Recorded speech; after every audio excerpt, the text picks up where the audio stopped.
Inside the UN buffer zone, a short walk from the Paphos Gate on the western edge of the old city walls, the decaying hull of an old yellow Morris Minor car sits at the very northern edge of the Turkish ceasefire line. Opposite this, approximately 50 metres to the south, is a Greek Cypriot National Guard observation post, where a soldier keeps watch over the northern edge of this area around the yellow car on 12-hour shifts, reporting any infractions by Turkish soldiers across the ceasefire line. Since 1974, infractions in this area have been aplenty, and in 1994, the last recorded incident of shooting inside the buffer zone occurred at this location, when a Turkish forces soldier ran to the back of the yellow car to throw stones at the National Guard on duty. The Greek Cypriot soldier opened fire in the direction of the Turkish, fortunately missing. In an attempt to reduce tensions in this area, the UN brokered a deal between local military commanders on both sides who disputed the exact ceasefire lines on the ground. The Turkish ceded to the UN's interpretation and agreed that their soldiers could only enter the area to the rear of the yellow car for a maximum of 5 minutes in every hour during their military patrols. And so, for the last 30 years, Turkish soldiers have enjoyed walking into the disputed area at yellow car, adhering to the 5-minute rule by standing provocatively for the last 5 minutes of 1 hour and the first 5 minutes of the next hour. Any newbie Greek Cypriot dutifully watching on immediately reports this as a violation to the UN, and so ensues a regular back and forth between liaison officers and operations centres, angrily protesting each other's actions. And so, the disputed area of the yellow car continues. Welcome to Cyprus Untold, the unbiased and unprecedented podcast taking you inside the last 50 years of the United Nations buffer zone. Your host is Samuel Lewis Blanc, production by Ceasefire Limited. Hosgeldin, Kalia Theres.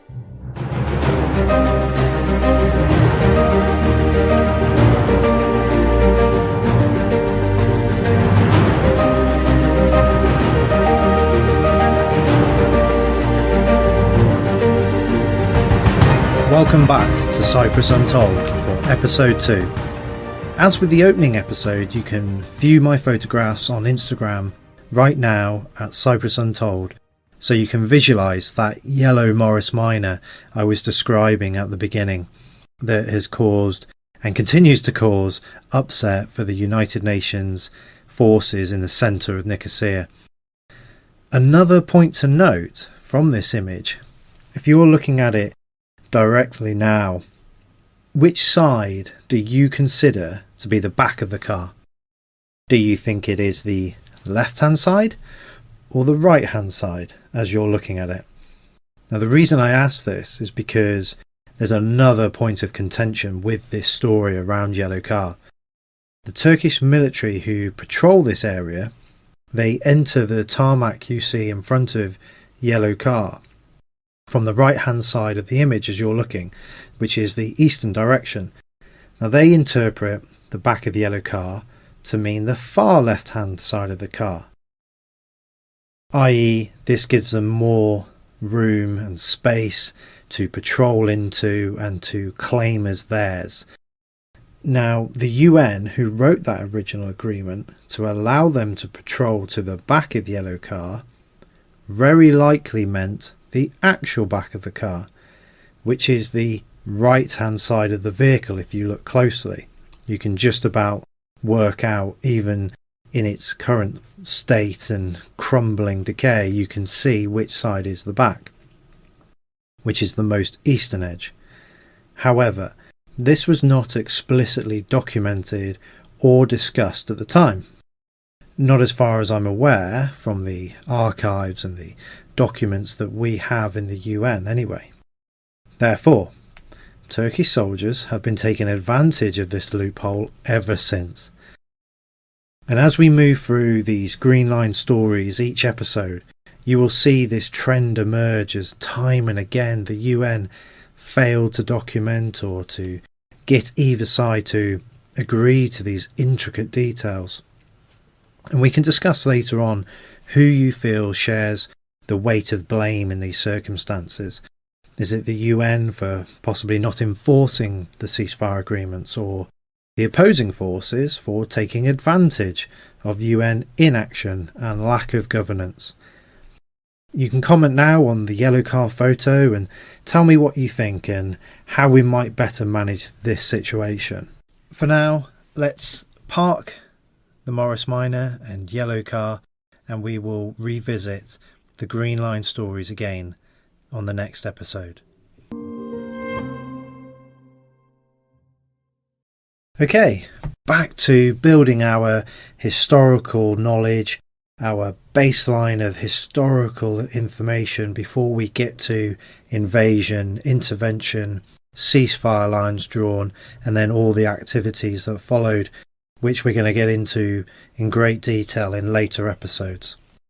So we're picking up from that first episode where we cantered through ancient history of Cyprus, and we briefly discussed the importance of the Ottoman period, especially in relation to the emergence of Turkish Cypriots, who by the late 1800s made up around 20 to 30% of the population. Now, at this time, the Ottomans had started entering a period of relative decline. They were short on resources and in need of international support following a defeat to the Russians in the Balkans. They subsequently turned to the British in 1878 by granting them administrative control of Cyprus in order to gain support at the Congress of Berlin. Now, this administrative control was termed a protectorate of the British Empire. What does that mean in practice? Well, it's a form of colonial administration. The British Empire did not have sovereignty over the island. Instead, it just came under its protection and certainly its influence. Interestingly, the majority Greek Cypriots at the time welcomed British rule. And I quote from Bishop Gitium. Apologies for the terrible pronunciation, I'm sure. And he was addressing the British High Commissioner who was arriving at Larnaca in July 1878. And he said, "We accept the change of government because we believe that Great Britain will eventually help Cyprus, just like the Minoan Islands, unite Cyprus with Mother Greece." Now, hopefully you recall that phrase from episode 1, Enosis. That is what Greek Cypriots still sought and believed would happen with the arrival of the British. Now, this was in large part due to the achievement of other island nations that the British Empire had restored to Greece in the 19th century. Now, unfortunately, that was never Britain's intention to support Enosis. They did, however, significantly modernise the island, as I believe both Turkish and Greek Cypriots hoped would happen as well. In particular, the British, as they did across the empire, developed roads, hospitals, schools, financial institutions, civil service, which had all become very stagnant under the Ottomans. In Enosis, on the other hand, a famous phrase I recall from many manuscripts and docu-series you will see on this period, it was a complete anathema to the British establishment. Now, we have to slightly fast forward to World War I, when I'm sure many of you history buffs are already ahead of me, working out what came next. The British and the Ottomans found themselves on opposing sides. So what did the British do? They annexed Cyprus, which meant from 1914 the island of Cyprus was technically under British military occupation.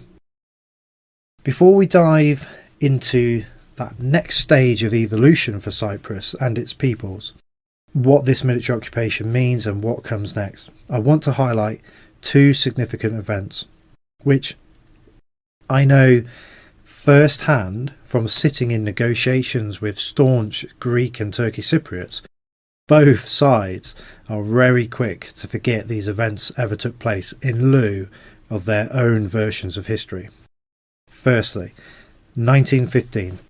Britain actually offered Cyprus to Greece. This they wanted in exchange for their own support in World War I against Germany, Austro-Hungary and of course the Ottomans. Greece declined this offer. Secondly, 1923. Mustafa Ataturk, the founder and military leader of the newly created Republic of Turkey following the collapse of the Ottoman Empire, he renounced all claims to former Ottoman territory. He even signed a treaty called the Treaty of Louisiane, which included Cyprus. Like I say, two huge historic events which are often forgotten about by both sides, because Britain did offer to give it Greece, and Mustafa Ataturk, ruler of Turkey, said, "We don't need Cyprus back." We're now in 1925. A decade has passed since Britain annexed Cyprus from the Ottomans, who are no longer on the scene, and the new Turkish state has signalled that it has no intentions of claiming back lost lands. And so Cyprus enters another era of foreign rule as the British make it a crown colony. I'm sure many ordinary Cypriots notice very little change, but at the top of government for Cyprus, they now have a new structure in place, headed by a British governor. I don't want to bore you, those of you who are listening, with the intricacies of early 20th century British political structures. Even I will become dreary with the sound of my monotone explanation. But if you are interested in researching this in great depth, fill your boots online and pay particular attention to the representational differences in Parliament, as often Crown colonies actually had none, interestingly. However, something I will bring your attention to now. Under British rule in Cyprus, appointed and elected members of the ruling classes, including the Executive Council, they were split, deliberately so, at a 3-to-1 ratio between Greek Cypriots to Turkish Cypriots. This was based originally on a 1881 census carried out by the British, as well as subsequent reports they maintained throughout the earlier 20th century, as they did in all colonial parts of the British Empire. Where this bore most significance was in the Legislative Council. Apologies if I can't say that correctly.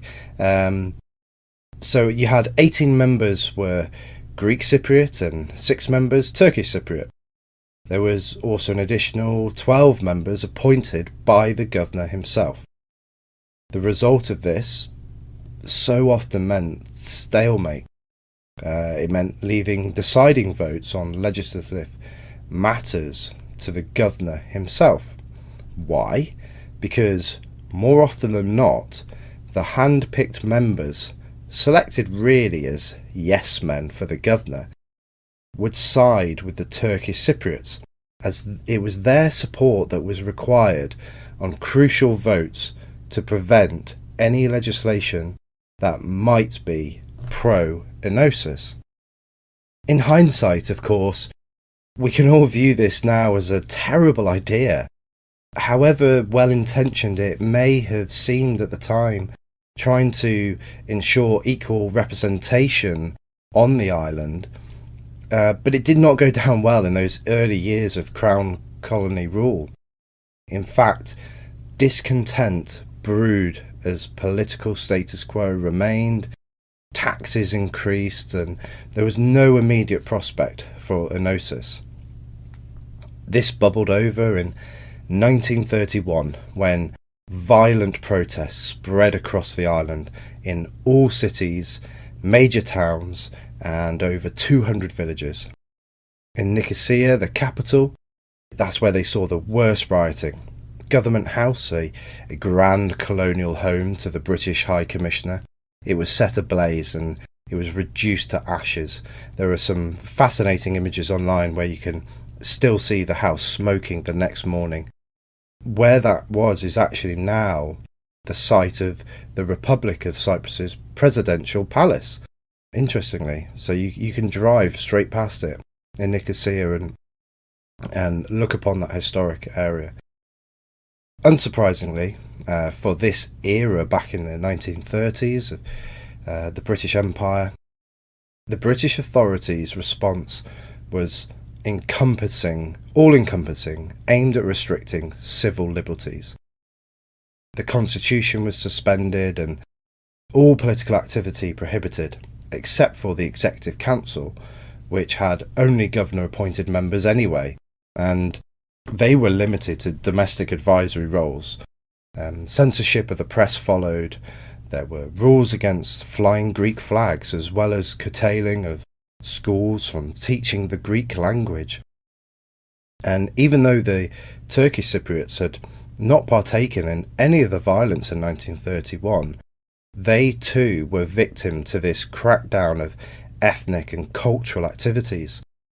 Furthermore, and probably the most egregious from the Greek Cypriots' perspective, the British administration placed restrictions on the Church of Cyprus after they discovered that a number of the clergy in the Church of Cyprus had galvanised anti-British pro-enosis rallies. As a result, the bishops of Kition and Kyrenia were exiled from Cyprus, and any archbishop could only be appointed with the governor's approval.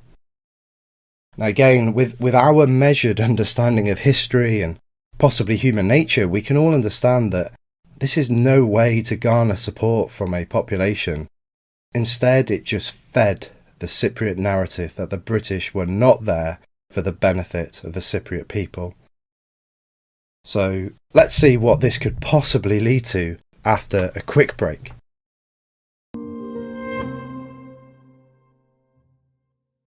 I said it would be a quick break. So, 1930s Cyprus, British suspension of political and religious freedoms, a whole generation being denied a voice.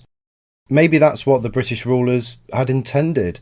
Maybe at the time they thought it would rid the idea of enosis. Perhaps a generation on would not feel so strongly as its ideas could not be shared in public, and maybe it would become a myth, not a viable political option. But of course, as you will know listening, these kinds of harsh measures against people's liberties just tend to strengthen the group's resolve, and throughout history there are countless examples of imperial rule forcing political groups to quote-unquote run underground or lie dormant, waiting for their moment. Cyprus was no different. However, that wait, or pause before the impending revolt, which we can all see is on the horizon, would actually be over 20 years in the making. Of course, World War II had a profound impact on the region, and we will revisit that period in the very first episode when we take an in-depth look at one of the most hotly contested areas of the buffer zone.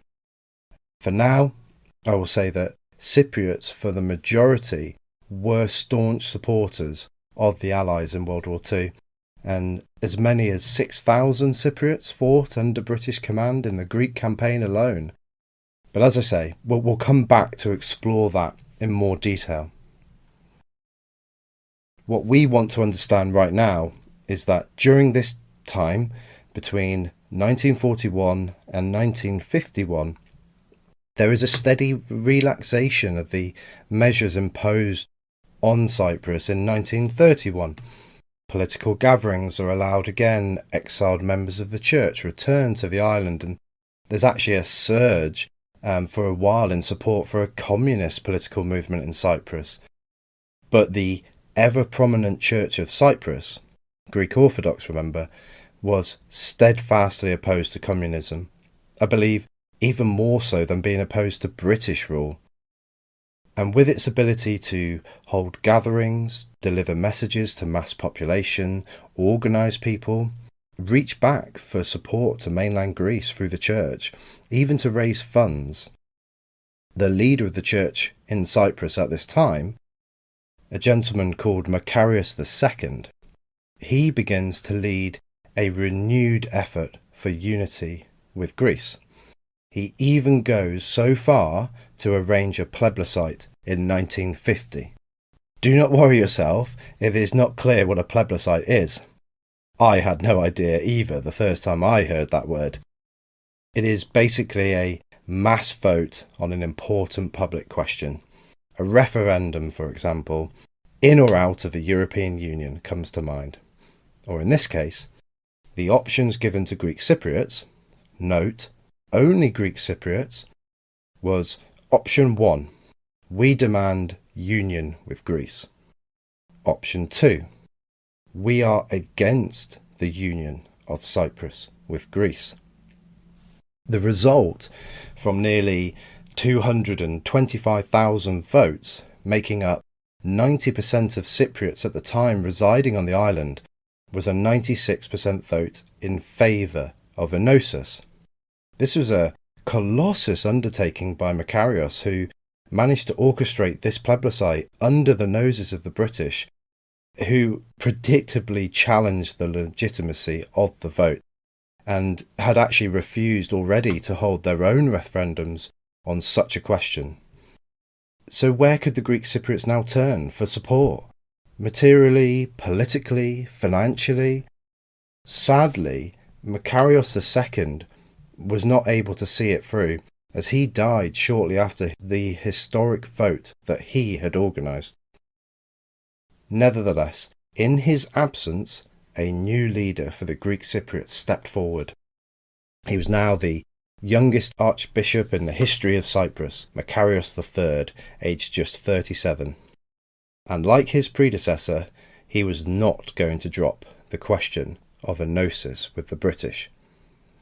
And at his inauguration speech, evidence of his intentions were made clear. He pledged, "We will not rest until union with Mother Greece has been achieved." Would this now be the turning point for the Greek Cypriots? Would the British cede in any way to their demands? What did the Turkish Cypriots make of all this? They were just as entitled to determine what happens on the island of Cyprus. We will start to answer these questions and more in the next episodes as we continue to build the foundations of our knowledge before entering the even more complex and frustrating world of the buffer zone post-1974. So please listen to the next episode of Cyprus Untold to find out how this story unfolds into chaos, bloodshed, and how this further spirals into an international disaster, still dormant to this day, 50 years later, as the past of Cyprus is left in pieces. Thank you for listening to Cyprus Untold. If you would like any questions answered on the podcast, or you'd like to submit your supporting stories, photographs and memories of Cyprus throughout the ages, please message me direct on Instagram or YouTube at Cyprus Untold. Alternatively, send via email to info@ceasefire.world. Remember to like, subscribe and share wherever you get your podcast. For now, Oshikel and Dio. Goodbye.